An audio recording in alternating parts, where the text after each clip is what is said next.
everyone, welcome back to my channel. This is Heidi from My Reading Life, and I'm here today to film my TBR check-in and book haul for the month of September. September was shorty September, so I was reading a lot of short books. I ended up reading 22 books total in the month of September, and many, I think all of them but two, were shorties. So that helped tremendously with my overall numbers. So let's look at them, shall we? So I read a total of 22 books in September. 13 of them were off my shelf and 6 of them were brought into the house. So that I didn't unhaul any. So that left me with a -7 for the month, bringing me down under 100 to 99 for the first time this year. Yay! Oh, exciting to be under 100. Probably won't last, but I at least got it under 100 once in 2024. So that feels really good. And it feels really good to have read so many books that were on my shelf that I had not yet gotten to. So I would say that September for me was a very successful month for the physical TBR.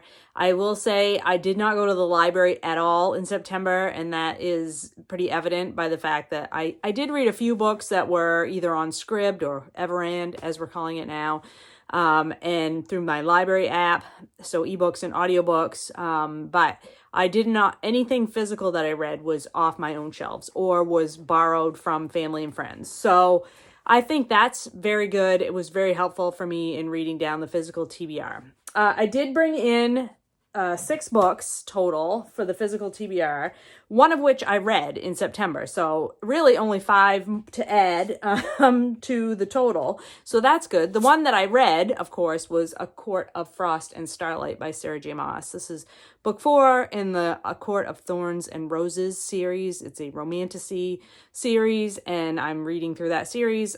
And this was, luckily for me, a shorty. It was only like 230 pages. So I picked this up and read this at the end of September. So that one is done. So what else did I purchase?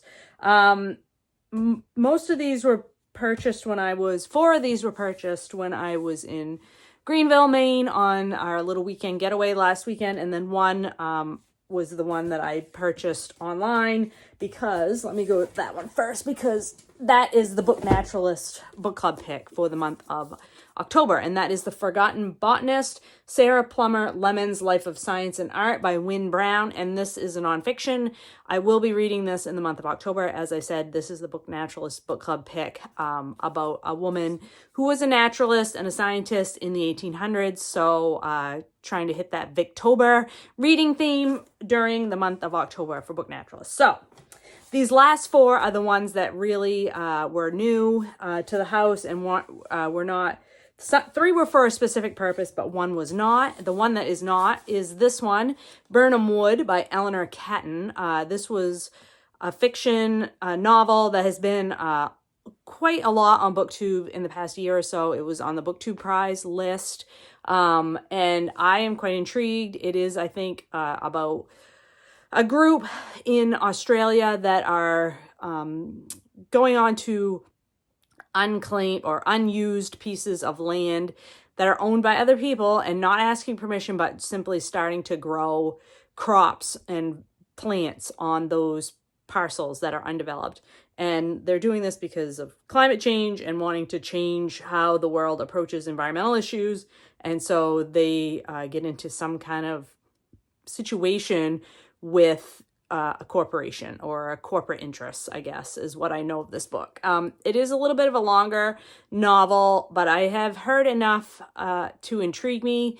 I've never read any Eleanor Catton before, so The Luminaries really did not seem like my type of book, but I have been really reading a lot of climate fiction this year, 2024, and really liking that. And even though it freaks me out, I think I'm in my climate fiction era, as they say.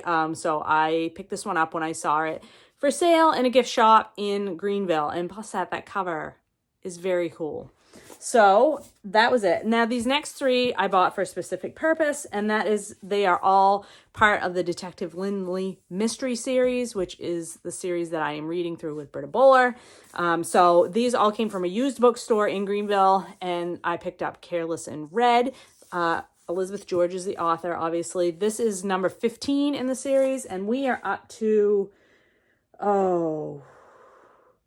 we just read A Place of Hiding, which was number 12. So this is, I still have a few books to go, but this is number 15 in the series, and you can see it's quite, these are very large mystery books, but I do enjoy reading them very much, and Britta and I are enjoying working our way through them. So I got that one, and then I got number 16, This Body of Death by Elizabeth George. Again, another chunky hardcover, and the last one I got is book number 19 in the series, and this is A Banquet of Consequences by Elizabeth George. I really like the cover on this one. Again, so these were all, I got all three of these giant hardcover mystery books for $15 at the used bookstore.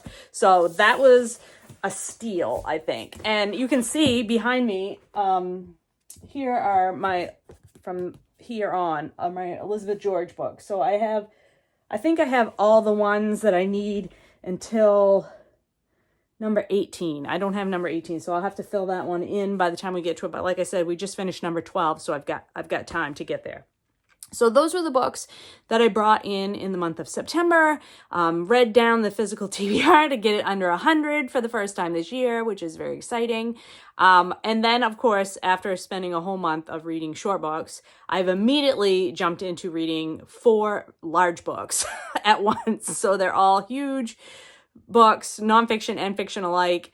And I tend to really like long books anyway. I am just that kind of person. I enjoy Shorty September very much, and I love the feeling of accomplishment of getting like a whole stack of books read in 1 month and whittling down that physical TBR.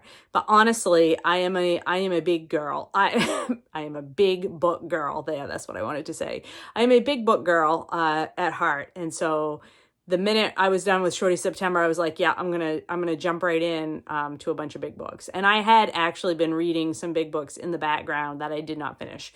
A presidential biography, a big novel with Sean Breeze's books, and yeah, love it. So now it's Victober, and of course, Victorian literature tends to be large anyway, right? So yeah, I'm enjoying my reading. I'm excited about getting the physical TBR under 100 for the first time this year, and I am looking forward to what I get up to in October. I hope you're all doing well and finding some good books to read. I'll talk to you later.